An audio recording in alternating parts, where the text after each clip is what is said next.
خَالِدُونَ. No doubt criminals are going to be in the punishment of hell and Jahannam permanently. لَا يُفَتَّرُ عَنْهُمْ. There will not be any fatra. Fatra means a span of time, a break. يُفَتَّرُ عَنْهُمْ. They will not be given a break. There will be no recess.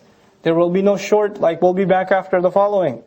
The punishment will continue. وَلَا وَهُمْ فِيهِ مُبْلِسُونَ. And in it they will be completely hopeless. Mublis. And that's from you get the word Iblis from that too, the one who's lost all hope. وَمَا ظَلَمْنَاهُمْ وَلَكِنْ كَانُوا هُمُ الظَّالِمِينَ. We didn't wrong them. They're the ones that had been wrong all along. وَنَادَوْا. Then they'll make a call. Ya Malik. Malik. Malik is the guardian of Hellfire. He's the angel in charge. The head warden of Hellfire, the angel, his name is Malik. So they say, Ya Malik, لِيَقْضِي عَلَيْنَا رَبُّكَ. Tell your master to just kill us already. He should just be done with us. He should finish us off. قَالَ إِنَّكُمْ مَاكِثُونَ. He says, you are going to remain and wait. Makatha, to remain somewhere, waiting. Musa alayhi salam says to his family, I'm going up to the mountain, what do? Umkuthu, stay here waiting. Don't just stay waiting until I get back.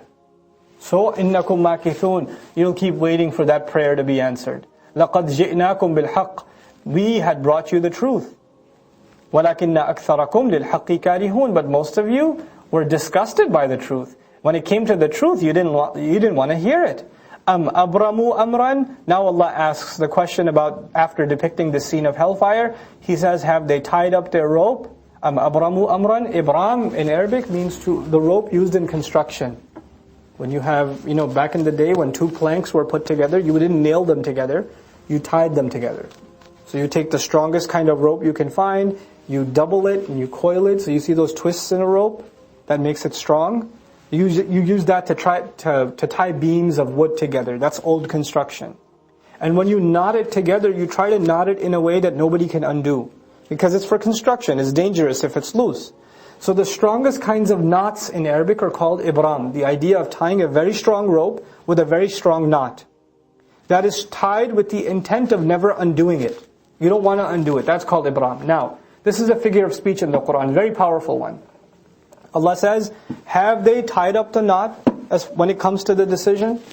The decision of remaining kuffar, the decision of not believing. After describing hellfire, Allah says, are you sure? You don't want to go back on your decision to disbelieve.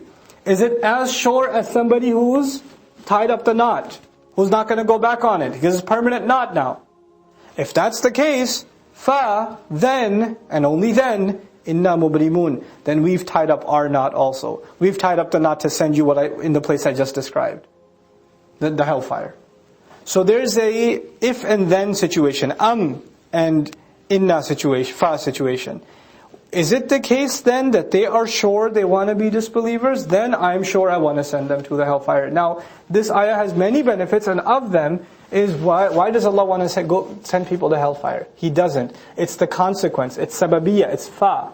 In other words, they made this decision first. Then Allah made His decision. Allah didn't make His decision first in the ayah. They made up their mind, and they're not willing to go back on it, but then Allah makes His decision. So even though they're sure they're not going to go back on their decision, they will. When Judgment Day arrives, they're going to wish they were Muslims. But then, فَإِنَّا مُبْرِمُونَ, we've already tied up our decision. Our decision is final. It's not going to be reversed. أَمْ يَحْسَبُونَ أَنَّا لَا نَسْمَعُ سِرَّهُمْ وَنَجْوَاهُم. Have they otherwise assumed that we, in fact, don't hear their secret? And their secret counsel? So there's personal secret, sir. Then there's collective secret, najwa. When multiple people are holding a secret together, that's najwa. Because they're trying to keep a secret meeting about how they're going to attack Islam. Bala wa rusuluna ladayhim yaktubun. Oh no, not at all. And our messengers, meaning the angels, are in their company, writing everything down. We get a full intelligence briefing on all of their secret meetings. All of it's written out. قُلْ إِنْ كَانَ لِلرَّحْمَنِ وَلَدٌ فَأَنَا